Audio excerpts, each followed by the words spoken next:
ಇದೆ. ನಾವು ಚಿಕ್ಕ ವಯಸ್ಸಿದ್ದಾಗ ಇಲ್ಲಿ ಕುಸ್ತಿ ಹಿಡಿಯೋದು, ಮಧ್ಯಾಹ್ನ ಮನೆಗೆ ಬಂದ್ಬಿಟ್ಟು ಹೇಳಿದ್ರು ನಿಮ್ಮ ಮನೆಗೆ ಇಬ್ರು ಪೈಲ್ವಾನ್ರು ಊಟಕ್ಕೆ ಬರ್ತಾರೆ, ಊಟ ಹಾಕ್ಬೇಕು ಅಂತ. ನನ್ನ ನೆನಪು ಅಲ್ಲಿಂದ ಇದೆ. ನಾನು ಕೂಡ ರೇವಣಸಿದ್ದೇಶ್ವರ ದೇವಸ್ಥಾನದ ಪಕ್ಕದ ಗರಡಿ ಮನೆಗೆ 2-3 ಸರಿ ಹೋಗಿ ಕುಸ್ತಿ ಪ್ರಾಕ್ಟೀಸ್ ಮಾಡಿದೀನಿ. ಇಲ್ಲೂ ಒಂದ್ಸರಿ ಆಡಿ ಬೈಸ್ಕೊಂಡಿದ್ದೀನಿ, ಹೋಗಿ ನಿಂಗೆ ಆಡಕ್ ಬರೋಲ್ಲ ಅಂತ. ಅಂದ್ರೆ ನಮಗೆ ಆ ಮಣ್ಣೆಲ್ಲ ಮುಟ್ಟಿ ಅಭ್ಯಾಸ ಇದೆ. ನಾವು ನಮ್ಮ ಹತ್ರ ಎಷ್ಟೋ ಸಾರಿ ದೇಣಿಗೆ ಎಲ್ಲ ಕೇಳಕ್ ಬರ್ತಾರೆ, 5ರಿಂದ 10 ನಿಮಿಷ ಅವ್ರ ಹತ್ರ ಮಾತಾಡ್ತೀವಿ, ದೇಣಿಗೆ ಕೊಡ್ತೀವಿ. ಈ ತರ ಚೇರ್ ಮೇಲೆ ಬಂದು ಆಸೀನರಾಗಿ ಗೌರವ ಎಲ್ಲ ಸ್ವೀಕರಿಸ್ತೀವಿ. ಆದ್ರೆ ಈ ಕುಸ್ತಿ ಆಯೋಜನೆ ಮಾಡ್ತಾರಲ್ಲ, ಅವರು ಸರಿಸುಮಾರು ತಿಂಗಳಗಟ್ಟಲೆ ಮನೆ ಮಠ ಬಿಟ್ಟು ಕೆಲಸ ಮಾಡ್ತಾರೆ.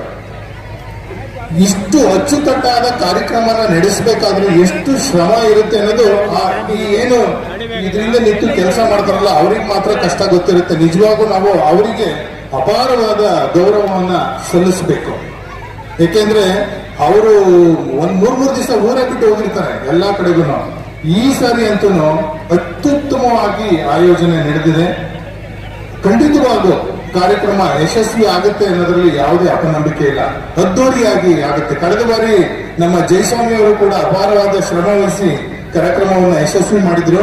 ಆದ್ರೆ ಈ ಸರಿ ಕುರುಬ ಸಮಾಜವೇ ಅದರ ಅಧ್ಯಕ್ಷರೇ ಮುಂದೆ ನಿಂತು ಈ ಕಾರ್ಯಕ್ರಮ ನಡೆಸ್ತಾ ಇರೋದ್ರಿಂದ, ಭಗವಂತ ರೇವಣಸಿದ್ದೇಶ್ವರ ಅನುಗ್ರಹ ಇರೋದ್ರಿಂದ ಖಂಡಿತವಾಗೂ ಯಶಸ್ವಿ ಆಗುತ್ತೆ.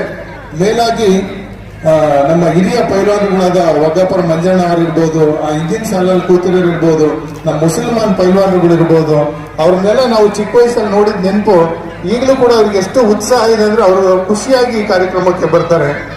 ಈ ಸಮಯದಲ್ಲಿ ನಾನು ನಮ್ಮ ಪೈಲ್ವಾನ್ ಗಂಗಣ್ಣನ ಮರೆಯಕ್ಕೆ ನಿಂತಿಲ್ಲ.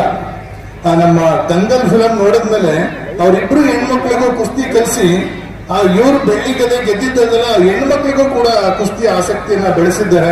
ತುಂಬಾ ಸಂತೋಷ. ಬಂಧುಗಳೇ, ಶಂಕರಾಚಾರ್ಯರು ಹೇಳ್ತಾರೆ ಅವ್ರ ತಂದೆ ತೀರೋದಾಗ ಅವ್ರ ತಾಯಿ ಹೇಳಿದ್ರಂತೆ, ತೀರೋದ್ರಪ್ಪ ಅಂತ. ಹೌದಾ, ತೀರೋದ್ರ? ಹೌದು ತೀರೋದ್ರು. ಮತ್ ನೀನು ಒಂದ್ ದಿವಸ ತೀರೋಗ್ತೀಯ? ಅರೆ ಮತ್ ನಾನೇನು ಹುಟ್ಟಿದ್ದು, ಏನಕ್ಕಾದ್ರೂ ಹುಟ್ಟಿಸಿರ್ಬೇಕಲ್ಲ ಭಗವಂತ ನಮ್ಮನ್ನ. ಪ್ರತಿಯೊಬ್ಬ ವ್ಯಕ್ತಿ ಈ ಏನೇನ್ ನಾವು ಇದೀವಲ್ಲ, ಭಗವಂತ ನಮ್ಮನ್ನ ಏನಾದ್ರೂ ಒಂದು ಕಾರಣಕ್ಕೆ ಈ ಭೂಮಿಗೆ ತಂದಿರ್ತಾನೆ. ನಾವು ಅರಿತುಕೋಬೇಕಲ್ಲ, ಏನಕ್ಕೋಸ್ಕರ ಬಂದಿದ್ದೀವಿ ನಾವು ಅಂತ ಹೇಳ್ಬಿಟ್ಟು. ಏನಾದ್ರೂ ಒಂದು ಸಾಧನೆ, ಏನಾದ್ರೂ ಒಂದು ವಿಶೇಷ